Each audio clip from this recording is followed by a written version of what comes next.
Income Tax Act 1961. Only for the tax concept we are going to identify and we are going to calculate the residential status of an individual.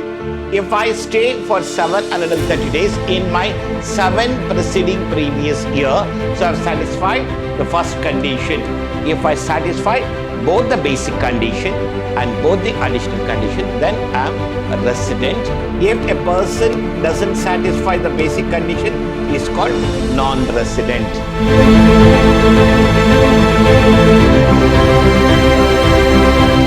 Warm welcome to 5th Sem BCom student. The subject we are discussing income tax law and practice 1. In unit 1, we have discussed about the meaning of income tax as well as assessment and other concepts. We are stepping into the concept. Next one is called unit 2, the residential status and incidence of tax. I am Professor Rajesh L.R. from Department of Commerce and Management from Vidhyaashram, First Grade College, Temple of Excellence, MYSURU. The agenda of today's session is only thing here. We are going to learn residential status under section 6. What are the basic conditions are laid down as per Income Tax Act of 1961, where we have 2 basic conditions and 2 additional conditions. If assessee satisfies the basic condition as per the income tax rules, he will be called as a resident. The important points were discussed and format of residential status as per the Income Tax Act of 1961. First, we have here the tax liability of any individual in India depends upon his residential status. Residential status as per Income Tax Act 1961, only for the tax concept we are going to identify and we are going to calculate the residential status of an individual. The term residential status has been coined under the Income Tax Law of India and must not be confused with individual citizenship of India. Here, the residential status is only for the purpose of income tax and not for the citizenship of India. An individual may be a citizen of India, but at the end, he may be a non-resident for a particular year. In some of the cases, I am the citizen of India here, but in some of the years, they may call me as non-resident of India because I have not satisfied the basic conditions as per the Income Tax Act of 1961. Even though I am citizen of India, in some of the financial years, they may call me as non-resident. So we are going to discuss in the upcoming concepts. A foreign citizen may be end up with the resident of India for income tax purposes for a particular year. Assume that I am the citizen of foreign year, citizen of America, but I am resident of India for 2023-24 because I am satisfying all the basic conditions and additional condition as per the Income Tax Act. Even though my citizenship is American citizenship, during particular year, they may call me as a resident of India because I am satisfying certain rules and regulations as per income tax. Only this is for the purpose of payment of tax to the government for the income earned by an individual. For the purpose of income tax in India, the income tax law in India classified taxable person as a resident, not ordinary resident, resident, non-resident. Means here we have concept here called resident. If he satisfies the basic condition, is called resident. If a person doesn't satisfy the basic condition, is called non-resident. First, we'll see what are the basic conditions we have here. As per Income Tax Act of 1961, the basic condition what we have here, the first basic condition, he or she should have been stayed in India for a period of 182 days or more during previous year. Previous year is nothing but 2023-24. Entire 1 year, that is from 1st April 2023 to 31st March 24, I should be in India or stayed in India for a period of 180 days or more. So then I have satisfied my first basic condition. Or if I couldn't satisfy my first basic condition, so the second basic condition we have here, he or she should have stayed in India for a period of 60 days. That is nothing but in 2023-24, my stay, it should be 60 days.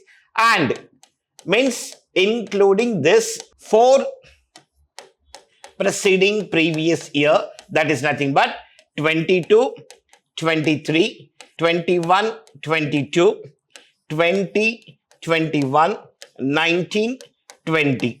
So in these 4 years, if my stay is 365 days, 60 days and 365, if I satisfy this condition, so then automatically they may call me as a resident. If I satisfy any one of the basic condition, they're going to call me as a resident. If I don't satisfy both the basic condition, they're going to call me as a non-resident of India. What are the additional conditions we have here? He or she should stay in India for a period of 730 days or more in 7 preceding previous year. If I stay for 730 days in my 7 preceding previous year, so I've satisfied the first condition. And one more condition we have here, I should be a resident for 2 years out of 10 preceding previous year. So if I satisfy both the basic condition, that is nothing but 2 basic condition and 2 additional condition, they're going to call me as a resident, ordinary resident. If I satisfy any one of the basic condition, 2 additional condition, resident, ordinary resident. If I satisfy 1 basic condition, 1 additional condition, so I'm a resident, not ordinary resident. If I doesn't satisfy any basic condition, so there is no need to see additional condition, I'm a non-resident. So these are the concepts we should keep in the mind. If I satisfy both the basic condition and both the additional condition, I'm a resident, ordinary. If I satisfy 1 basic and both the additional condition, then also I'm a ordinary. If I satisfy any 1 basic condition and any 1 additional condition, they're going to call me as a resident, not ordinary resident. If I don't satisfy any of the basic condition as per the Income Tax Act, then they're going to call me as a non-resident. So what are the important points we have here? If a person satisfies 1 basic condition, then his status will be resident. The same thing what we have discussed here. If a person satisfies both the basic condition and both the additional condition, resident, ordinary resident. If a person satisfies 1 basic condition and any one of the additional condition, resident, not ordinary. If a person doesn't satisfy any of the basic condition, non-resident. Already we have discussed this one. This is the major important points you should keep in the mind while giving the conclusion for the determination of residential status as per Income Tax Act of 1961. What is the format we have here? They say that when my stay, it should be 180 days or more during previous year. 2023-24, we have total number of days we have 366 because 2024 February is a leap year month. So the total number of days will be 366 days. Out of 366 days, if I stay for more than 180 days or more, then I've satisfied my first basic condition. So it starts from 1st April 2023, ends on 31st March 2024.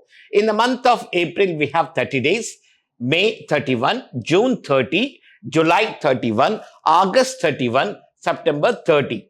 October 31, November 30, December 31, January 31, February 29, March 31. So total number of days are 366 days. So for first basic condition, if you have a table here and calculate what are the number of days the individual was in India during previous year, if he is satisfying by staying more than 182 days or 182 days during previous year, so then is called as a resident immediately. Assume that if individual is only for 85 days, so then we have to check the second basic condition what we have here. The second basic condition we have here, the same concept here. The first one, it is 360 days. Out of 366, I should be here for 60 days. And with that, and we have here, in 2022-23, 21-22, 20-21, 19-20, totally we have here 1,461 days. Out of this 1,461 days, if I stay for 365 days, the total in this 4 years, so then I'm going to satisfy the basic condition, the second basic condition what we have. If any one basic condition or both the basic condition, if I satisfy, then they're going to call me as a resident. What are the additional condition we have here? The additional condition what we have here, in 7 preceding previous year, that is 22-23, 21-22, 20-21, 19-20, 18-19, 17-18, 16-17. So in this total 7 years we have here, 2,556 number of days we have here. In this, if I stay for 730 days, that's enough. The total number of days stay in this 7 years, if it is 730 days, so then I've satisfied the condition here. If I stay here for entire 365, so they're going to call me resident, resident, resident, resident. This is my status.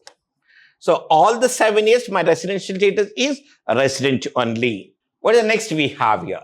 The second additional condition, they say that one, I should be resident for 2 years out of 10 preceding previous year. So 10 preceding previous year will be 2022-23, 21-22, 20-21, 19-20, 18-19, 17-18, 16-17, 15-16, 14-15, and 13-14.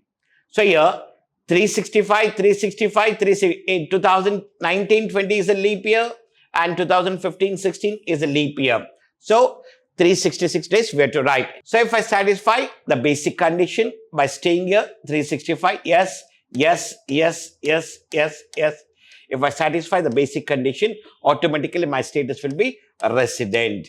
So out of 10 years, out of this 10 years, if the status, if it is a resident, so then I've satisfied. If I'm resident for all the 10 years, so then automatically I've satisfied second additional condition also. So then if I satisfy both the basic condition and both the additional condition, then I'm a resident, ordinary resident for 2023-24. In the upcoming session, we're going to learn about the concepts how to calculate and how to determine the residential status of an individual by solving the problems. Will a conclusion that this is how the residential status will be calculated as per the Income Tax Act 1961, and it is only for the income tax and it is only for the particular previous year. Means if I calculate residential status for 2023-24, it is only for 2023-24, 24-25. Again, I have to calculate because in the next year, I may be in India or I may not be in India. So again, we have to determine every year the individual status should be determined. Based on the status only, the total income of an individual will be computed. Thank you to all 5th Sem BCom students. In today's session, we have discussed about Unit 2, residential status and incidence of tax. Major concept, residential status. Once again, thank you and namaste to all our BCom students.